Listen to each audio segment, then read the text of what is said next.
For the support. Get us live on Facebook. And Joe, Jen did tell me that I'm not supposed to actually say the one. I'm supposed to point to you. So Yes. this time, I keep messing this up, but I'm going to tee you Didn't up. want to correct you on this, but All right, well, here we go. We are ready to kick off the final office hour in 3, 2. Hi, my name is Joe Kapp, and I'm co-chair of National Entrepreneurship Week. National Entrepreneurship Week is a congressionally chartered annual event to support and uplift America's new businesses and entrepreneurs. Originally founded in 2006, National Entrepreneurship Week takes place every year during the third week of February. In 2016, Amber and I relaunched National Entrepreneurship Week, and now, all across the country, from Maui to Miami to Maine, and everywhere in between, America's entrepreneurial ecosystem is vibrant and thriving. Want to go ahead and welcome everybody and welcome the Appalachian Regional Commission here today joining us, and also wish everybody a happy Valentine's Day here on February 14th. With that, I'm going to throw it over to my co-chair, Amber Ravenscroft. Hi, Amber. Hi, Joe. We're very excited to be with our last federal agency office hour today with the Appalachian Regional Commission. But before we dive in and I throw it over to Christy, I wanted to just do a few housekeeping options. If you wouldn't mind, please use the chat for any general introductions. But if you have specific questions that you would like addressed, drop those in the Q&A function and we will get to those at the end of the presentation. So Christy, with that, I'll throw it over to you to start introducing ARC and the different ways entrepreneurs can engage. Great. Thank you, Amber and Joe. My name is Christy Johnson. I am a program analyst with the Appalachian Regional Commission. I want to briefly go over the history of the Appalachian Regional Commission before I dive into the presentation. So the commission, or often referred by its acronym ARC, has a long history and an extensive footprint. Formed in 1965 in conjunction with the passage of the Appalachian Regional Development Act, ARC has since aimed to address the persistent economic disparities that exist in Appalachia with a strategic approach that relies on federal, state, and local leadership and collaboration. I would like to briefly go over ARC's vision and mission statements. ARC's vision statement, in short, is a declaration of what we know to be true for the region and what we see for its future. Our mission statement tells you how we're going to get there. In essence, ARC is a grant maker, convener, project developer, and a researcher for the Appalachian region. All of West Virginia and parts of 12 other states from New York all the way to Mississippi make up the Appalachian region. Through its strategic planning process, there are 5 core investment areas that ARC has identified as imperative to fulfilling its mission: strengthening businesses and entrepreneurs, developing a workforce ecosystem, building critical infrastructure, investing in culture and tourism, and fostering leadership and community capacity. An understanding of ARC's strategic goals is significant not only for those looking to learn more about ARC, but also for those looking to receive project funding, as we ask prospective applicants to clearly identify the ARC goal their project serves to advance. Work to support entrepreneurs fits primarily within the goal of building Appalachian businesses. From 2019 to 2023, ARC invested approximately $136 million in 227 projects helping entrepreneurs access capital, coaching, incubation space, and other services they might need to succeed. So I would like to go over 4 ways that you can engage with ARC. But I want to highlight that ARC does not give grants directly to businesses, but through intermediaries or local or regional organizations. Resources available through these organizations include capital, workforce development, direct technical assistance such as legal and financial assistance, tech transfer guidance, and other relevant entrepreneurial activities. For the next few slides, I would like to highlight a few examples of ARC grantees that support entrepreneurs. Mountain BizWorks is an entrepreneur service organization and community development financial institution, which provides business loans and coaching to emerging and established small businesses in Western North Carolina. Mountain BizWorks focuses on working with businesses that are unable to access financing from banks and other traditional sources, as well as work with low-income, minority, women, and immigrant entrepreneurs and businesses that operate within the local food system. In addition to financial support, part of Mountain BizWorks' work is to support workforce development and has worked with Western Carolina University to develop certificate and degree programs in outdoor industry career pathways. These programs include a Master of Science program in experiential and outdoor education, and 2 certificate programs, one for entrepreneurs and startups, which was featured in Outdoor Magazine. Founded in 2001 in what was an abandoned furniture store in downtown Youngstown, Ohio, the Youngstown Business Center has since grown into a sophisticated multi-building campus offering comprehensive services to the region's entrepreneurial and additive manufacturing business sectors. The Business Center offers various entrepreneurial technical assistance opportunities, such as pitch assistance and market validation. Other offerings also include mentorship, access to incubator and accelerator networks, knowledge and connections to funding organizations, and networking opportunities with high-level customers and investors. ARC has supported Invest Appalachia through our Access to Capital program. The Invest Appalachia Fund provides capital to community economic development projects, including small businesses, real estate, housing, nonprofit enterprises, and community infrastructure. They help entrepreneurs access and arrange different types of funding needed for their ventures. This might also include helping them secure loans, loan guarantees, or other financial resources that attract additional investors or lenders. ARC has created the Appalachian Entrepreneurial Resources Inventory, which provides information on the entrepreneurial support providers serving each county in Appalachia. The inventory is designed to help community leaders understand the range of programs and resources that comprise a robust entrepreneurial ecosystem. Leaders can use the inventory to understand their own county's entrepreneurial ecosystem or to examine the ecosystems of other counties that they might want to learn from. Additional resource documents also include the Entrepreneurial Ecosystems in Appalachia publication. This research project was conducted in partnership with various consultants, including the Center for Regional Entrepreneurship, and offers a suite of research reports and resources to entrepreneurial development in Appalachia. ARC also hosts several academies and institutes for students and adults in STEM education, entrepreneurship development, applied research, community leadership. Through these opportunities, participants can build networks, hone skills, and cultivate an enduring commitment to Appalachia's future. The purpose of the academies and institutes is to advance the commission goal of increasing leadership skills and capacity in the region through programs that are designed to provide experiential learning and skill-building opportunities to individuals throughout Appalachia.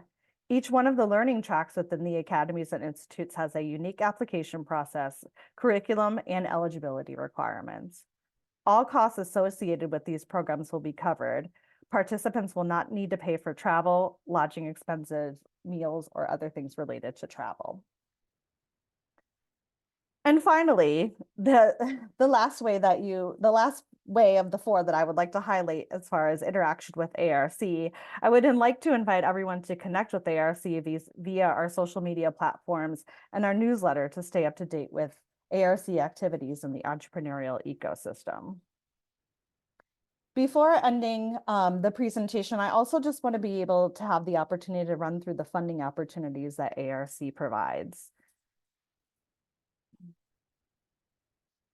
The Partnerships for Opportunity and Workforce and Economic Revitalization, that's a mouthful, or the POWER Initiative, targets federal resources to help communities and regions that have been affected by job losses in coal mining, coal power plant operations, and coal-related supply chain industries due to the changing economics of America's energy production.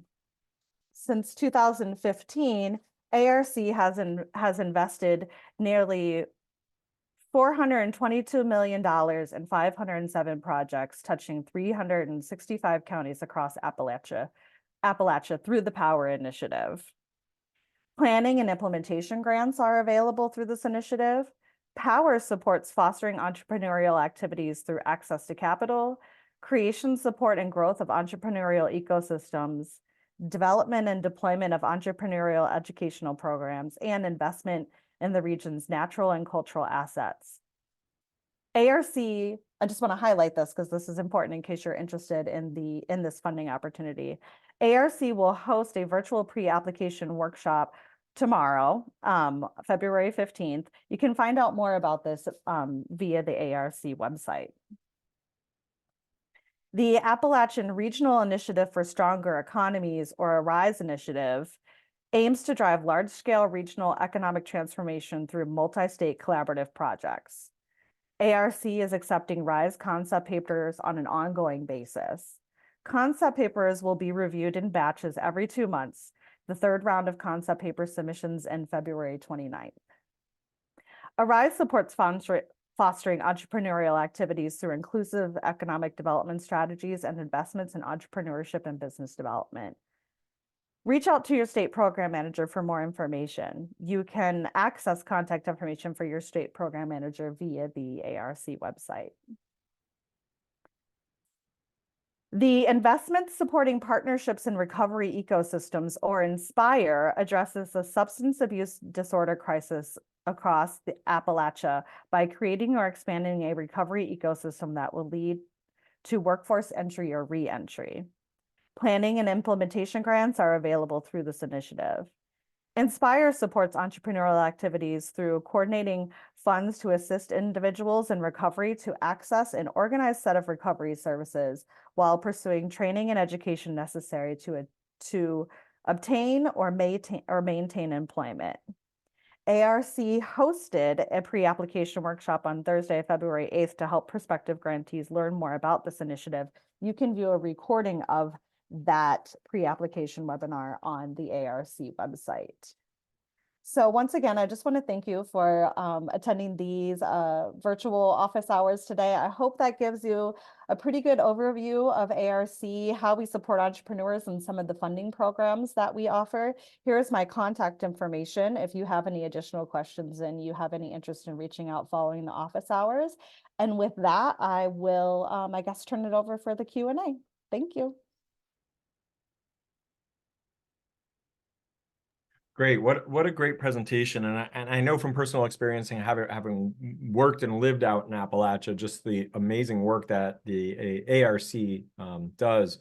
I think one of the things that is also important to recognize is how ARC partners with so many other institutions, nonprofits, and community colleges and colleges in the region.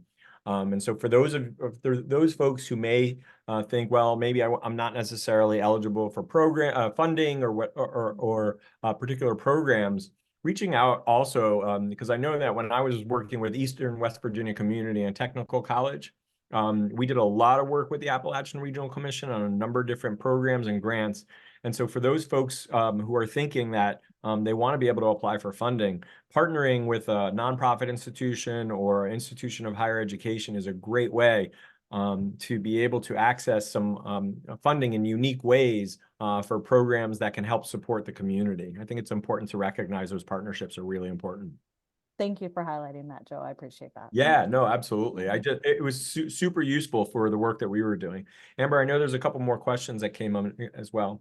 Yeah, absolutely. And I gotta say, working personally with ARC, this is one of the most friendly groups of people at the federal level that you can ever interact with. And they are always willing to provide feedback on any of your ideas. So highly encourage you, as Christy had mentioned, to reach out to your state program managers and the managers of these programs just to get your questions answered and get your ideas heard.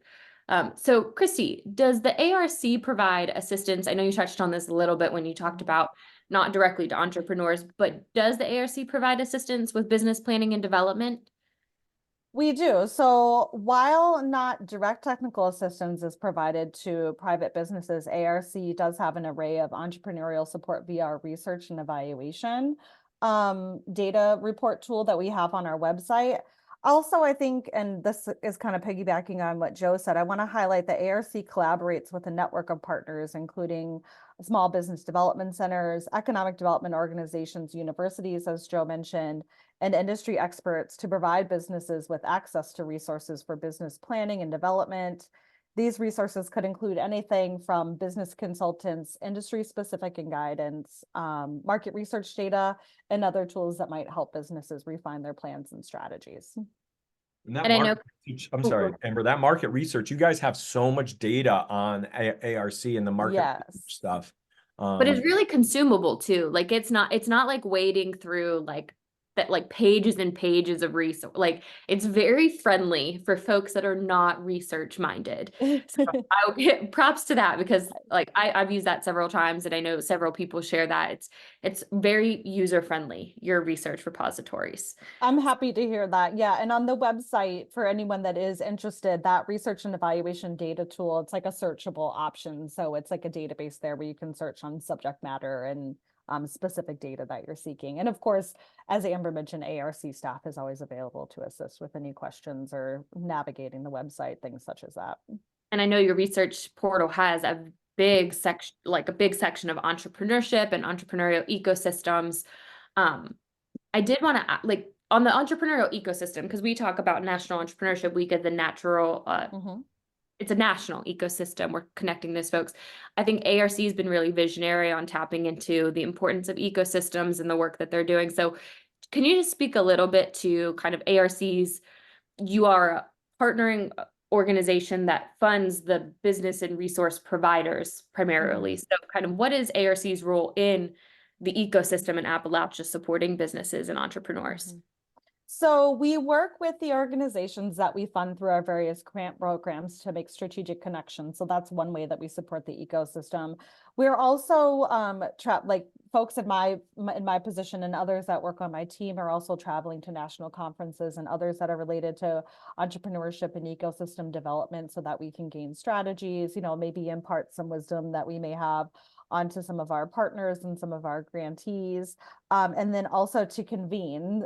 So we work to convene various partners that could be beneficial, specifically as we're talking here to entrepreneurs and others, to provide like webinars, specific trainings on things that we feel may be beneficial to the ecosystem that aren't necessarily related to grant funding. Absolutely. This is kind of a related, it's a question in the Q&A function. Does ARC contract with entrepreneurs or contractors for TA services?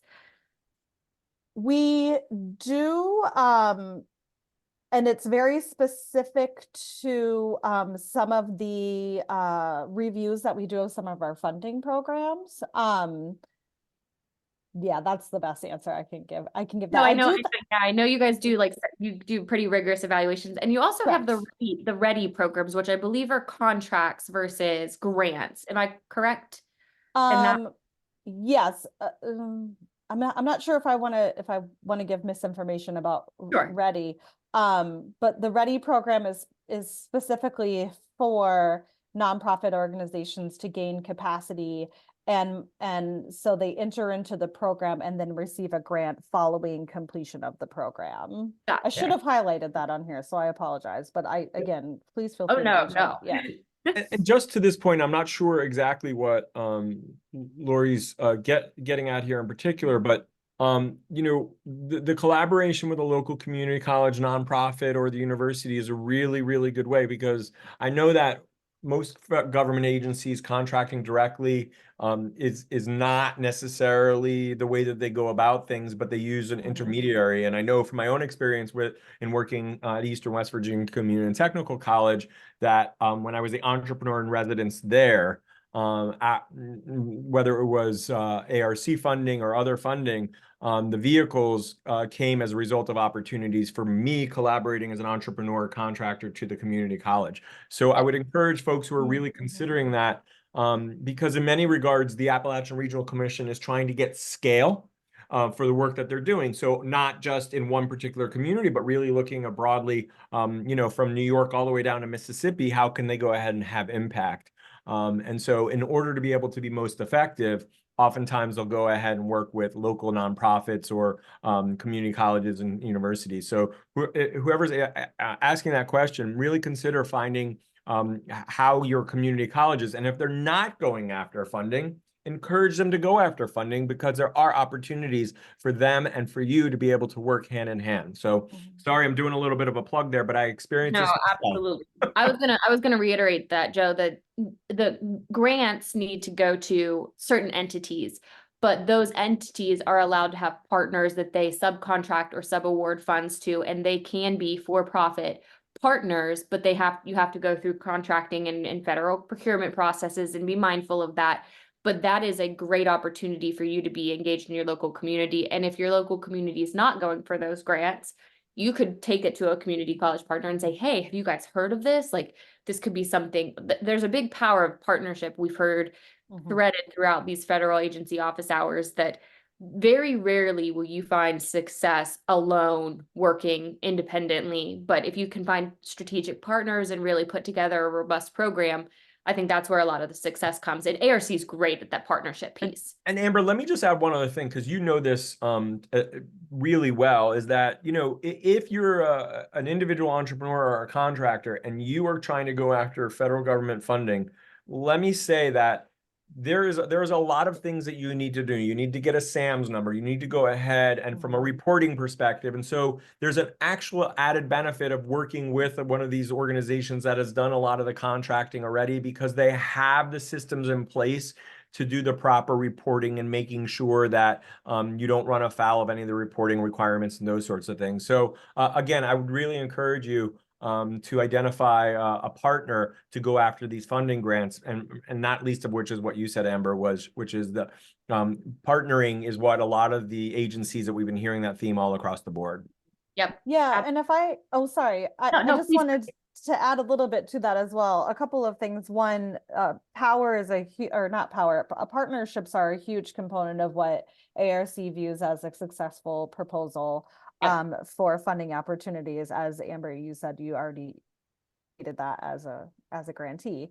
Another idea that I could give with regard to seeking partnerships that may lead to ARC funding. On our website, we also have a portion of our website called Investments in Action, and that gives an overview of some of the successful grantees and their programs that have been funded through ARC. And so it might be just a good resource as a contractor to go ahead and start looking through that to see if there are any organizations that you think might have mutually beneficial goals that you might want to reach out to.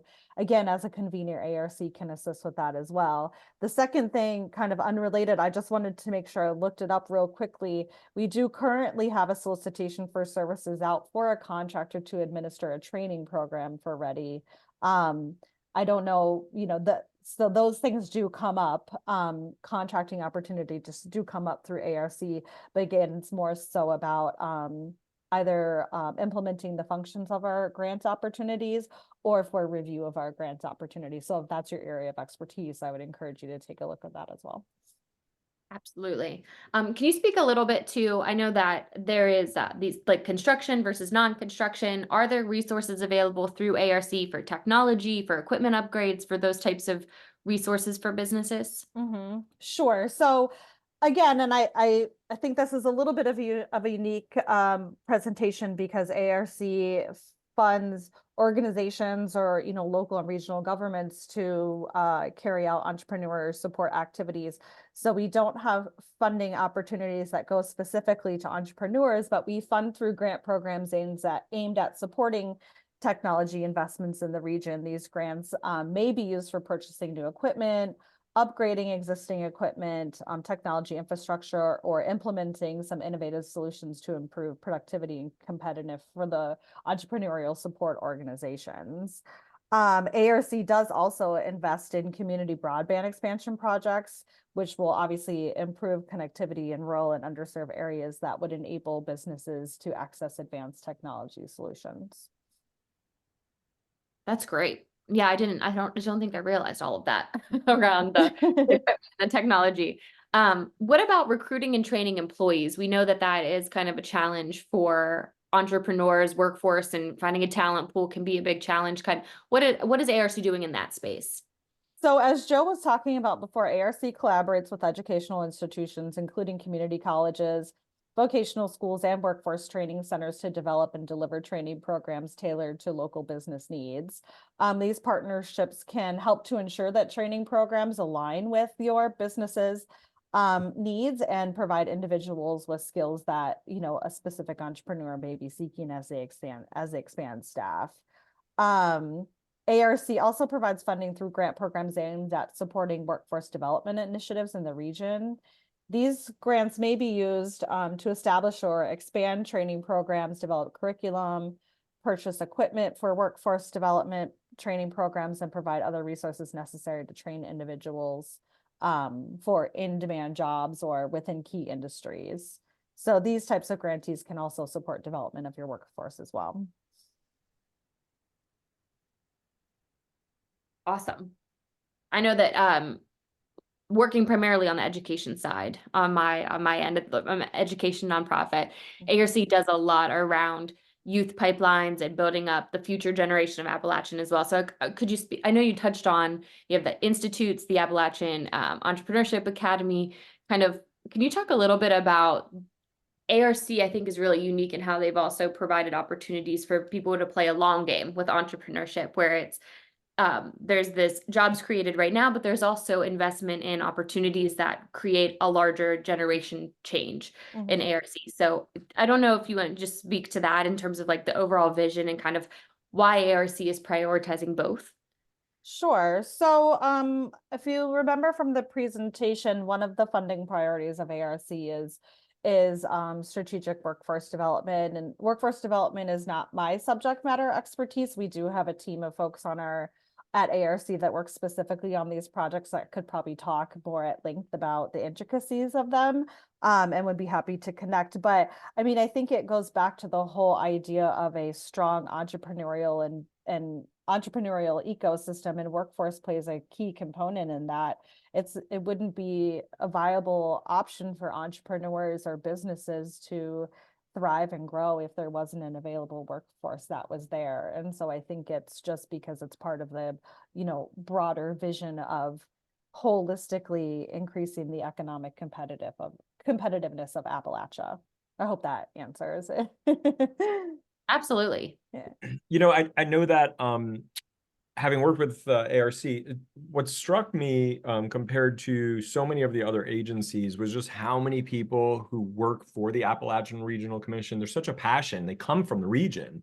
And so they know. I'm just curious, how is it that you came to work with ARC? Because the programs and the working entrepreneur pieces, do you mind just sharing that? Because it's really fascinating.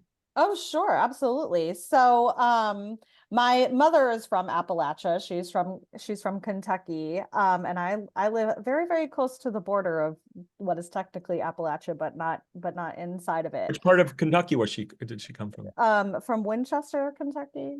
Okay. Familiar with that area. And so, but I have spent my entire career working in economic development in various capacities.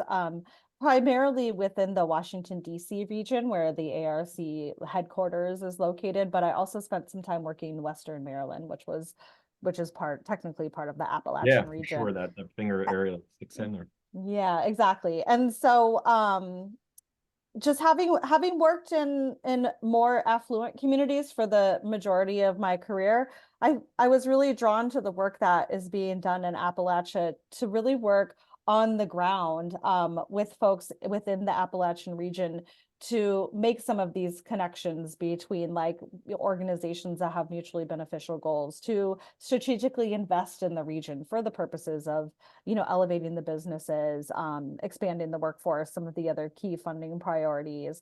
And so thankfully this opportunity arose for me, and having had a little bit of experience working in this federal space as well, thankfully they hired me on. Yeah, so. it's so great. And I think, your experience in economic development, I've done quite a bit of work in economic development, and sort of you can't be a lone ranger, right? It really does take partnerships and people coming together in order to build these communities back. And from whether it's coal mining affected coal mining communities, or helping create infrastructure in order to be able to support clean water or broadband or all of those issues, like all of them are interconnected. connected, and the Mhm. opportunity to be able to help all across Appalachia. It's a fascinating area, but it's also one that is ripe for opportunity. There's so many resources there, right? You look at the timber. I know that Tina, who I've worked with, we had the opportunity to actually launch Rural Rise out of Eastern West Virginia Community and Technical College. And she continues to work on a lot of different programs, sustainable aviation fuel and wood waste products. And so the wonderful thing I think that the Appalachian region has for it is all of these wonderful natural resources that, you know, are going to provide opportunities for the next generation of technologies and building out America, and you know, the ways that we can go ahead and tap into those natural resources to support you know, new businesses. So I'm just curious, as sort of as we close out here, any last sort of ideas or thoughts on, you know, for entrepreneurs from this region, putting on your former hat as sort of an economic developer, pearls of wisdom that you might be able to impart? Well, one thing I want to add to what you were saying, Joe, is that, and this kind of brings me back to the question you were asking me about how I got to ARC. In my previous economic development experience, I found that a lot of the organizations and communities that I worked for were really focused on what we would call business development or business attraction. And that's not the focus of ARC at all. The focus is from the inside. Like you said, utilizing already readily available assets for business growth and development within Appalachia, and really doing that from a community-based level. And I think that's a really important mission, not only for the region, but I think as economic developers is something we should probably support more often than we do. And so I think related to that, I feel that entrepreneurs who might be interested in working with some of the entrepreneurial support organizations that partner with ARC or are funded by ARC, I think you'll see that same value statement from them as well. And I think that's an important piece to feeling strong in your growth as an entrepreneur. You know what I would add to that? I would add to that two things. Good old-fashioned gumption. People in Appalachian, man, some of the most resourceful people that I've met in my life, and I've met a lot of people.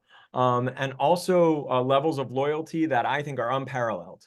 Their willingness and loyalty to somebody is just unparalleled, I think, in this country, and it's super admirable, and it's something that I love dearly. The people in Appalachia and their willingness to go ahead and roll their sleeves up. Once you're a part of the community, the ability for them to go ahead and roll up their sleeves and co-create with you is just really, really phenomenal. So I feel very fortunate. I know that Amber and the rest of the team have had the opportunity over time to work in and across Appalachia, probably share and feel the same way. Well, Christy, thank you so much. And the Appalachian Regional Commission, dear friends of National Entrepreneurship Week and one of the first supporters back in 2016. We're so thankful for the continued participation and also the great work that you're doing. Welcome to National Entrepreneurship Week, your first time. Happy Valentine's Day and sharing economic development and entrepreneurial love. We really appreciate that. And with that, Amber, Joe, we do have one question that came in if we want to just address that real quick. Oh, sure. Hold on one second. Lori, I'm assuming, Lori, that this is related to grants and contracts in general. Does ARC have a preference for partnerships of working with for-profit companies versus nonprofit? Does it matter as long as it's justified and it goes through? I guess, Christy, is there a preference for how partnerships are formed one way or the other? I don't think there's a preference for how partnerships are formed. Again, I just want to stress that ARC wouldn't fund a for-profit organization. So I think in that capacity, if you are a for-profit organization business, that you would have to find a strategic way to partner with an eligible funding organization to receive the fundings or be part of the projects through there. So I hope that's helpful. And Christy, I'll just add to that, because I think it's also depends on which funding stream it's coming from, right? If it's a grant funding stream, then usually it's going to be geared a little bit differently and probably have a little bit more restrictions than if you're, for example, looking for a particular service or something along those lines. But it depends on that. And that's actually the way it is across the federal government, depending on the nature of the type of funding that you're going after, Lori. So it really, the question is one that my husband, who's a lawyer, would say, it depends. Yeah. Depends, right? Highly encourage, like we've heard this across the thread. Read the active Yes. RFPs, the funding solicitations. They will be very clear about who eligible applicants can be and who eligible partners can be, and they have guidance on procurement. So a lot of that is covered in the RFPs, and if Yes. you find good partners, they'll be able to articulate that connection too. Yeah, absolutely. That's something that we tell every interested party, is to make sure to read those RFPs, or we call them NOSAs, like front and back, time and time again, to make sure that you understand them in their entirety. And there's always a contact information on there as well if you have specific questions. Yep. Absolutely. Great. Well, thank you, Lori. Thank you. I also want to give a big shout out to Jennifer Watering, who has been helping us in and out despite her cold. You haven't seen her, folks, but she's been helping us throughout the entire day this year and last year. She's got amazing glasses and is a wonderful presence. So thank you so much. You're welcome, Joe. For all your hard work and working the background. We really appreciate this. Amber, do you want to take us home, and then I will count us out? Yes, please. Could somebody else help me with counting this today. Yes, definitely. I just want to say thank you to everyone for attending today's federal agency office hours. I will drop the link to tomorrow's. We still have several, I think we have 6 more tomorrow that are going to be sharing resources and opportunities through the federal government. So highly encourage folks to tune into those. And then on Friday, we'll be chatting with the Small Business Administration about some of their funded entities. So there's still a lot of coming this National Entrepreneurship Week. And Joe, take us out. Great. Thank you so much, Amber. Thank you, Christy. Happy Valentine's Day to everybody. And 3, 2,